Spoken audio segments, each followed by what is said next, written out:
Hi, everybody, and welcome to the colloquium for today. I'm going to introduce Wilson Zehr.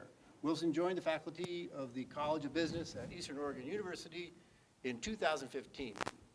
He brings experience teaching innovation, entrepreneurship, marketing, business strategy, and finance.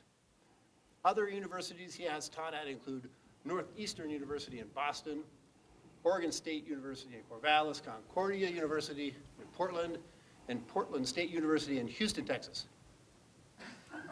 There's people listening. Merrill-Hearst University in Lake Oswego, and Chulalongkorn University. in Bangkok, Thailand. Yes. Wilson is an energizer bunny. And, as evidence, he is currently completing his PhD in management at Walden. Additional education includes a PhD ABD in engineering and technology, a PhD ABD in systems science, an MBA, and a BS in finance, computer science minor, all from Portland State. Is that the Houston one or the Portland one? Yeah, either works. Yeah. Wilson's career in industry spans more than 20 years in technology and telecom. He started as a software engineer, then moved into full lifecycle product marketing, program management, strategic alliances, and executive leadership. Wilson is also a serial, so tempting, entrepreneur who has participated in or started 8 technology startups and performed consulting work for dozens of other successful, according to him, early stage companies. Yeah. His research interests include market-based innovation, strategic marketing, global competitiveness, and business strategy. So I guess before I pass this on to Wilson, I think that if there is a big burning question, feel free, but by and large, having talked with Wilson over the last couple of years, I know that we probably want to leave questions to the end. Okay, so we can finish before tomorrow. So, thank you. Wilson. Thank you, Peter. Yeah. Someday I'll get to return the favor, I'm sure. All right. Well, good afternoon, everybody. Thanks for being here. I mean, I was telling Peter, as I was saying, well, I'm a little nervous. You never know. I present in front of classes every day. He says, don't worry about it. Maybe nobody will even come. Okay. That's an option. All right. So the material I have today is based on market-based innovation. And it's derived in part from a presentation I gave at a conference this summer. I presented at the Portland International Conference for Management of Engineering and Technology. So international conference that alternates between Portland, Oregon, and international destinations. So because it's sponsored by the School of Engineering, innovation is a hot topic. But in particular, people like to talk about technological innovation in the School of Engineering. But let's just talk about the definition first of all. Innovation, this comes from Van den Ven. Innovation is defined as the development and implementation of new ideas by people who over time engage in transactions with others in an institutional order. So you think, is that pretty clear? It's as squishy as most of the other stuff that you find in the literature today. Yeah, exactly. Well, I think people worry that they're going to leave something out on accident, so it tends to be a little loose. Certainly not a legal definition. So the important thing here is that when we think about innovation, we talk about invention, which is the creation of the idea, and innovation, which really requires commercialization. You need to be able to monetize it or be able to use it in a commercial setting before it becomes an innovation. And then, of course, there's imitation as people adapt that idea and use it in different ways. This particular study started out in an engineering class where I was asked to come up with this innovative idea. And so one of the interesting things is that, well, it's interesting for me anyway, is I really like to cook, but I'm also incredibly cheap. And so I end up driving all over town to get the things I wanted, but, get specialized ingredients, but get them at a really inexpensive price. And I got sick of that. So one of the things I thought about doing was creating an app that would allow me to, would shop for prices automatically and be able to do the routing automatically. And I thought, well, even that's too hard. Why wouldn't I just make another grocery store? I mean, I'm an entrepreneur. I know how to do that. So I looked out there at the marketplace first and mapped out the offerings. This model here is called a natural selection model. And it's a model I created to look at the computer industry, but I decided to use it with the grocery stores. The basic idea is that volume drives reduction in cost, so you can have a very complete solution and a price of the solution. Typically, very complete solutions tend to be more expensive than less complete solutions. In this model, anytime you get to a point below a competitor, they essentially go away. And actually, this is not a bad call, because if you look at the news today, Safeway and Albertsons are together, right? They've been acquired, so not a bad placement. And this was 2010. I originally put this original model together. So this, and so what I did is I said, well, why don't I just do something that's right about there? I'll have something that has a broader selection. It'll have low costs, and I won't have to drive over town. I can just get everything I want in one place. And in class, they just said, well, but that's cool. I would go to that store, but that's not innovative. So, well, why not? Well, where's the engineering? Where's the code? Where's the new device? I said, well, that's not the only way to be innovative.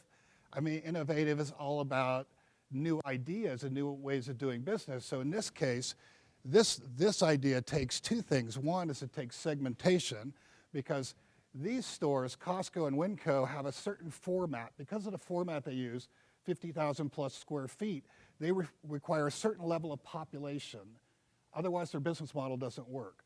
So if you were to take that concept and plug it into a smaller community and then work out an agreement, strategic alliance with these folks, you could bring in product at cheaper prices based on their pricing agreements, and they would get to service markets that they wouldn't otherwise get to service.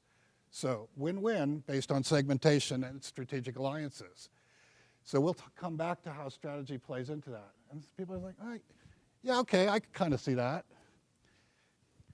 So let's talk about the framework for a minute that we're using to look at in the engineering, from an engineering standpoint or from a technology standpoint, in terms of innovation.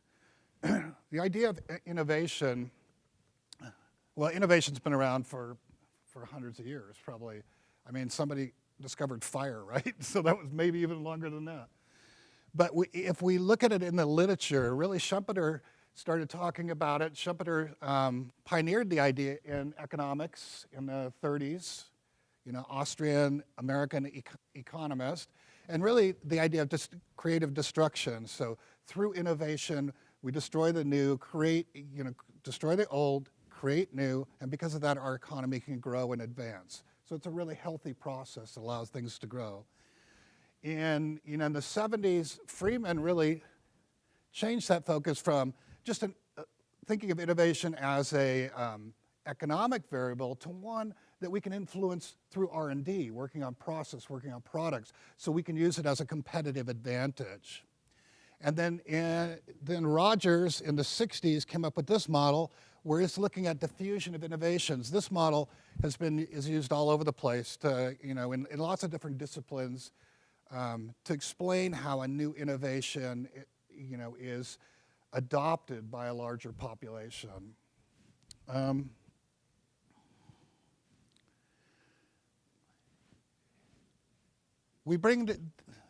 brings the idea that Christensen brought out in 1997, where you talk about disruptive innovation. The idea these S-curves are supposed to signify innovation. You'll start with a new idea, you'll do, which is, you know, a new innovation, and then incremental innovation as the ideas move up the curve. When you get a new idea, a disruptive innovation, then it's usually a movement to another S-curve. Typically, that's illustrated by a pattern of new entrants with different kinds of offering that tends to coalesce around a dominant platform, and then that dominant platform continues to evolve with incremental innovation. The reason why this is so interesting is that what Christensen's research shows is that the old technology curve tends to favor the incumbent, the firm that's already in the industry, whereas the new disruptive curve tends to favor new entrants, right? So if you think about, you know, the cell phone industry, you've got Nokia, and maybe BlackBerry had, you know, a smartphone-like device in a business environment, but then Apple kind of disrupted in the consumer marketplace. And where's Nokia these days, right? So the incumbent just kind of falls behind unless they're smart enough to keep up. And there's a lot of work right now going on in terms of what does it take to anticipate that and get out in front of it if you are an incumbent. But typically, the lower curve tends to favor new entrants. The other thing is this model. It's called the AU model. It's Utterback and Abernathy. Honestly, it was so funny because I went to this conference in Portland I mentioned this summer, and James Utterback, who invented this from MIT, was at the conference. Actually, I got him to sign my book. You know, felt like I was at a rock concert. You know, sign my T-shirt. But that was kind of cool, especially since I'm doing some work on this model right now. But anyway, the idea is that we've always thought in terms of product innovation, technological-oriented product innovation, if you look at the literature. And then we started to look at the idea of process innovation. So the idea being that when a product is new, we're creating the offering of the device, but as it begins to mature and the market gets more competitive, then we tend to transition to process-based innovation so we can make it more efficiently. And so they went out and measured, looked at hundreds of firms, and created this diagram that shows that people start out with product innovation, and then they tend to focus on process innovation. In the 90s, you guys probably saw Jeffrey Moore in his Crossing the Chasm. Basic idea is, an extension to Roger's idea that there's, from a marketing standpoint, there's a chasm that usually makes it so that it's very difficult to get people to adopt on a broad basis. So this is, if we think about this model, for 25 years, this is kind of the way it looked. People talk about product innovation, they talk about process innovation, and this dynamic in the marketplace. Then, just probably about 1995, we had something else happen. In 1995, the internet browser was launched. The internet, or the World Wide Web, took off. And does everybody remember people talking about the new economy? Right? There were billions, tens of billions of dollars thrown at this marketplace, and everybody was going to create this was some new reality. And so if we look at the literature, we could see that starting in about 1995, these are non-academic journals are the gray ones, academic journals are the black ones. We can see this explosion in people writing about business model innovation, right, as interest sparks around this. And we start to see a lot of different models around business model innovation. What is a business model? What does it look like? But one of the things you find when you read through the literature is there just really isn't any general agreement on even what a business model is, let alone what components are in it. And I've read, half a dozen articles that reach the same conclusion. There really just is no consensus, which makes it kind of difficult when you're trying to classify this stuff. Go ahead. Yeah. Does that mean that there's a cluster of ideas that are the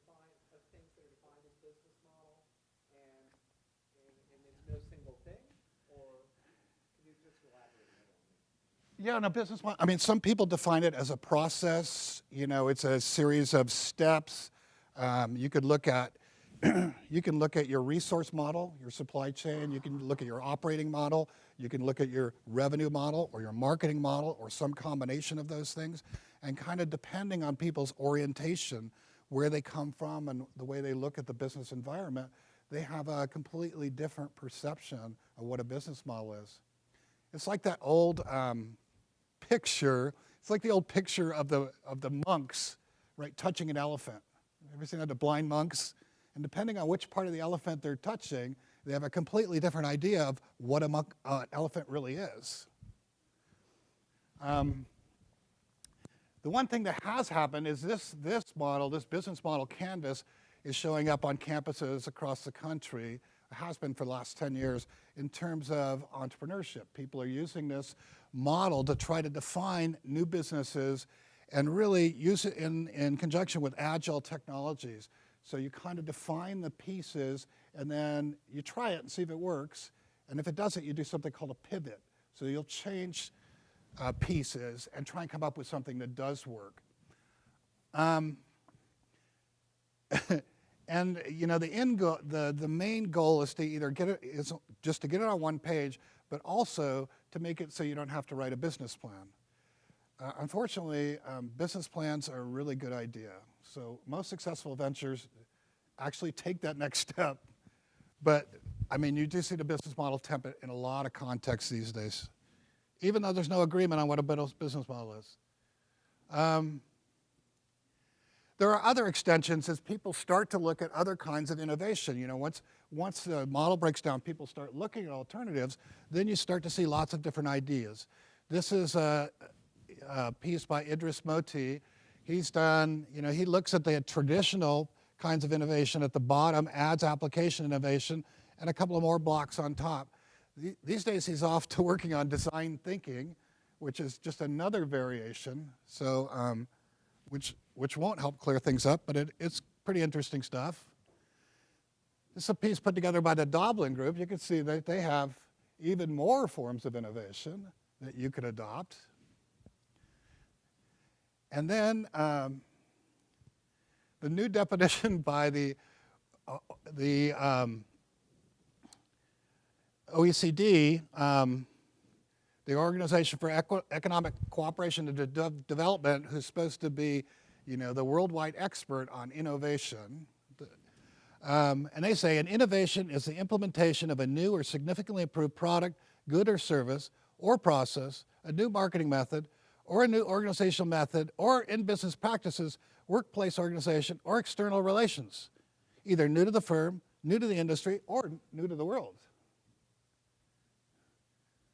So do we leave anything out? So I think we can probably agree that maybe when we started out, you know, our view when we started out was too strict, and maybe this might be way too expansive, right? You know, I talked to somebody the other day who's working on a project looking at innovation, and they're implementing a new CRM system in a company. Not the first time ever, just replacing an existing CRM system with a new one, and that's innovation. Well, it's like, well, you didn't write the software, and you already had one of those, so how is that innovative? But at any rate, you can see where the dilemma might lie.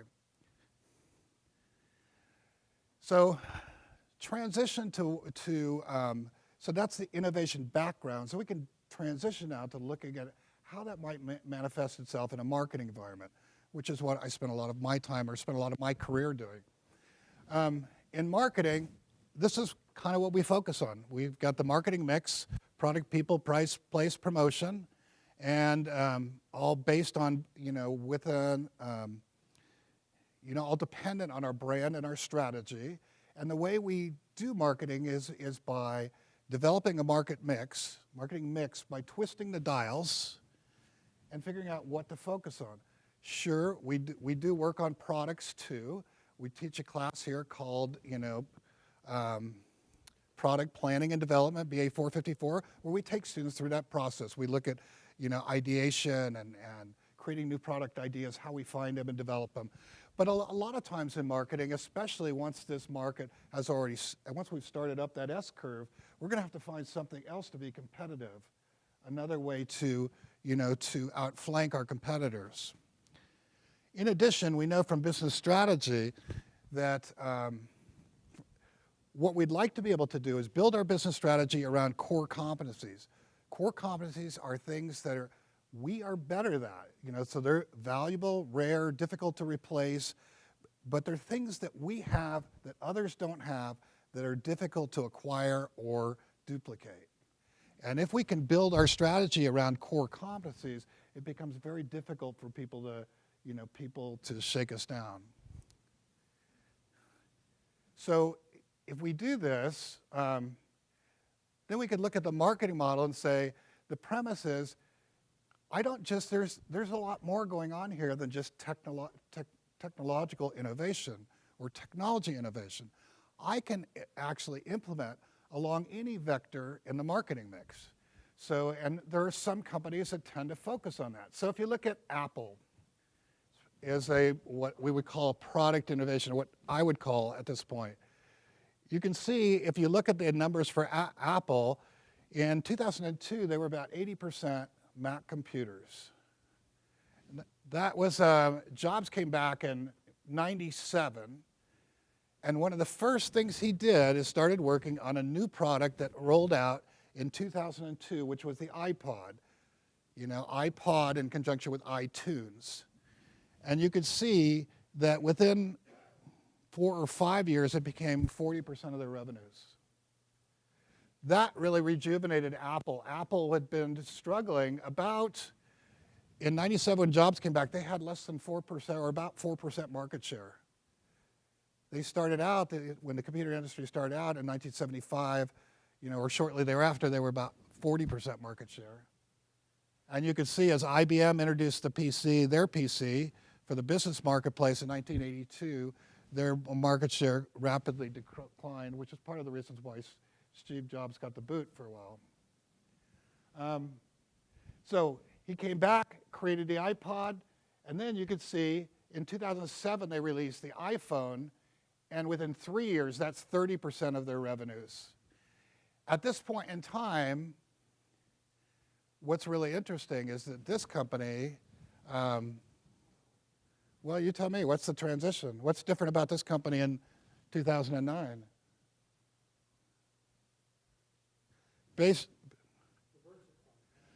Well, yeah, based on these numbers, though, this is not a computer company. This is a consumer electronics company. So they continued to grow this.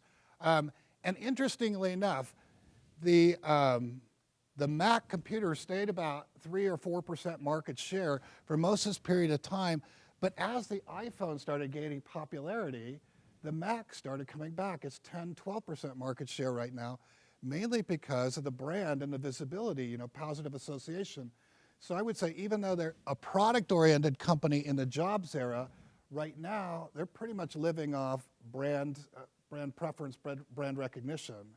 There's not a huge amount of technology happening. Well, that's not unmatched by the competitors, right? If you're just matching your competitors, it's not a competitive advantage, it's just parity. Let's take a look at people. McDonald's. McDonald's is a favorite one I like to use in marketing class. McDonald's is the largest, fast food restaurant in the world. You may or may not like their food, but the numbers would indicate that you probably eat there, even if you say you don't like their food, at least once in a while. They've got about 17% market share. They've got more stores than anybody. But how do they do that? Well, if you look at, one of the interesting things is if you just look at commercials, you see that what people are pushing is food, right? Burger King, flame broiled. Wendy's, not frozen burgers, et cetera, et cetera. But that's not why people go to fast food restaurants. People don't go to fast food restaurants to get good food. They go to the fast food restaurants to get fast food that's, convenient and inexpensive. So trying to convince people that you have good food at a fast food restaurant is problematic. But McDonald's didn't have to do that because they figured out when they started out, they were just expanding the interstate highway system. We had the baby boomers were growing their families. Everybody's taking to the road, and they need a place to take their family that's affordable, predictable, clean. And so McDonald's kind of rode that wave. Somewhere along the line, which was great, it was a great thing for them. But somewhere along the line, they also figured out that they could be more successful if rather than selling food, they were selling fun. They sell fun to the kids. That's why they have a Happy Meal. That's why they have Ronald McDonald. That's why they've got those gyms. The parents would drive by, the kids would say, McDonald's, and so they would bring the whole family with them. And even today, McDonald's sometimes talks about food, but a lot of their commercials are more about the experience, the feeling. They have the one now, the challenge they're dealing with is what happened to that baby boomer audience. They grew up, right? So they have to retool the message for another generation, but you can see how they're trying to map adults to children. Their Super Bowl ad from 2 years ago did a really good job of doing that. But it's an interesting way of segmenting the market. So they said, we'll just look at the kids. We'll sell to the kids. Everybody else just come along for the ride. Southwest Airlines on price. We look at the airline industry. I don't know how many times has United gone bankrupt over the last 20 years? Many, right? Southwest Airlines has been, I think there's 1 year in 40 that they haven't been profitable. And the way they do this for this company is organized so that they can offer the cheapest possible product. If you look at Southwest Airlines, they don't fly out of first-tier airports. They don't fly out of San Francisco. They fly out of San Jose and Oakland. They use, because the gates are cheaper and they can turn them faster. They use one model of airplane. That way they need one set of spares, and then pilots only need to be qualified on one plane. They have a limited set of routes. They encourage they're non-union. They encourage hiring of family and friends. If you look at the way the airline is organized, it's all organized to find the cheapest possible price. The reason why is because their target audience is consumers, and they want Southwest to be if you are planning on taking a family to grandma's house, Southwest wants to be a viable alternative to taking the car.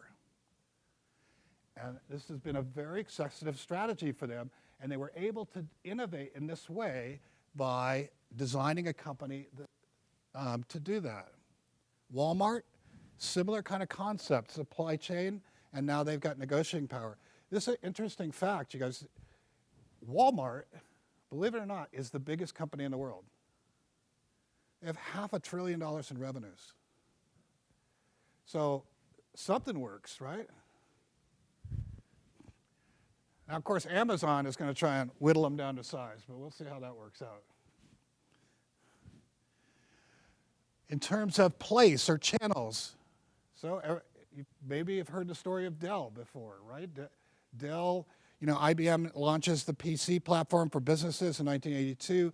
Compaq is not far after that, as a less expensive alternative. Michael Dell in his dorm room says, hey, I can do this. I can make those things for really cheap. And guess what? If I put an ad in a magazine, people call me. I don't even have to buy any parts until I take a credit card. Right? People call on the phone. I take the order. I order the parts, charge their credit card. I don't have any inventory. I don't have any stuff floating out in the channel. And you can see how that worked out for him. In less than 10 years, it's a Fortune 500 company. And as the internet picked up speed, they were the first to adopt that as well. The other fringe benefit to going direct like this is not only do you eliminate material in the channel, can you do more lean manufacturing, but you have a direct connection to your customer. So you don't have the retailer in between, which means if you're shipping the wrong thing and somebody's unhappy with it, you know it today, and you can fix it, which is something that most vendors in this industry cannot do. The other thing is I'm only making what people want, right? I'm not blowing things out at the end of the season because I don't have anything on the shelves.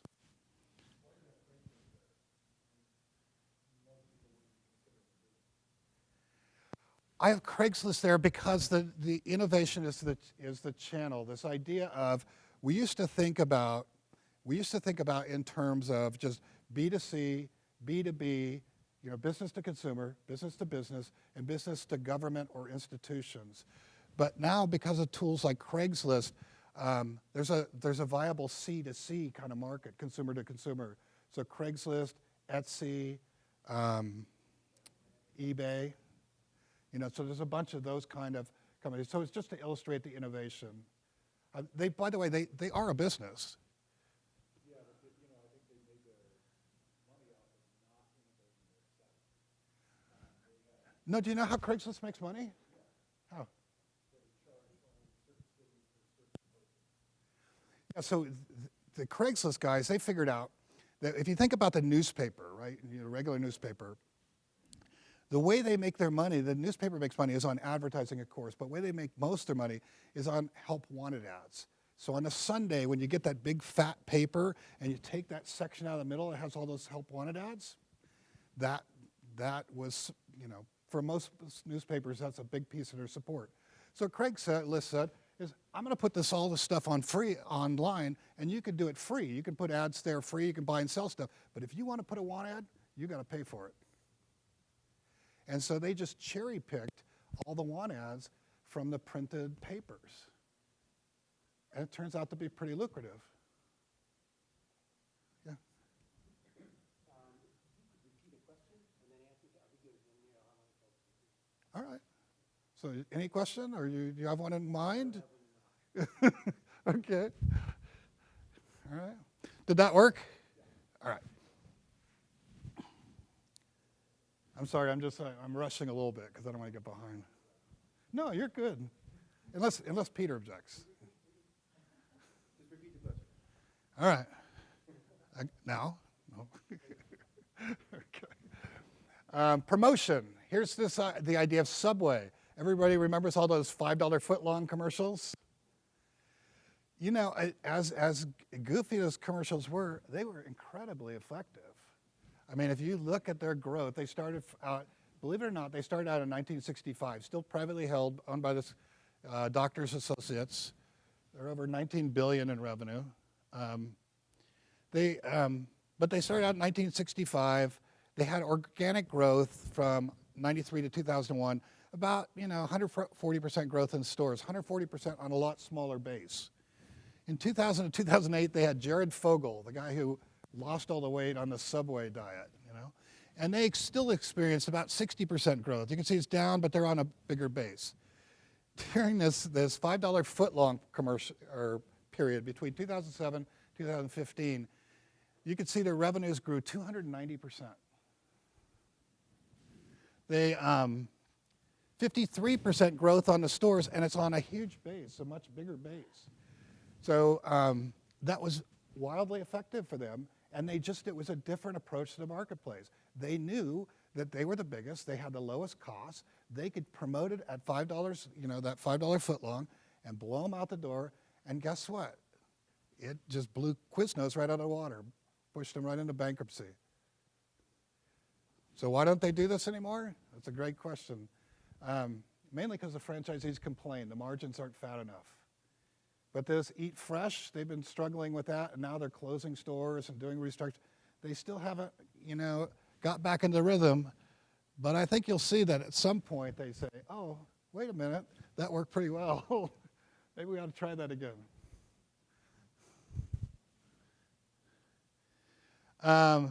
Brand, Intel Inside. How are we doing on time, Peter? Oh, there's right there. Got it. So Intel, when the PC industry was first getting started, there was, 8 or 10 microprocessor vendors in the marketplace, including Intel and Motorola and National Semiconductor and a bunch of folks like that. And one of the particular problems Intel had is that because they were in the computer, And they really sold to, if you're Intel, what you're doing is selling to Dell or HP or somebody trying to get the design win. You're not selling to the consumer. And they were really worried because they had people like A&D that were doing these knockoffs. And so they said, well, you know what we're going to do? We'll try something different. And even given this is the technology industry, what we'll do is we'll brand it. We'll put Intel inside on this. And for every person, for every vendor we work with who buys into, or who buys into our design and puts this on their box, we'll give them co-op advertising dollars. So we'll give them money. But as they spend the money, they of course reinforce the brand. So Intel, so they started this Intel Inside program in 1991. The other thing that happened is in 1994, they, with their products, they were calling them by the number. They had the 8088, 8188, 8286, 8386. The problem is you can't trademark a number. So AMD was able to come back and do, we're 386 compatible, we're 486 compatible. So Intel also changed the name to Pentium, trademarked it. So you couldn't put Pentium compatible because you'd have to use the trademark name. So the combination of these two, by 2001, even though they're a technology product that people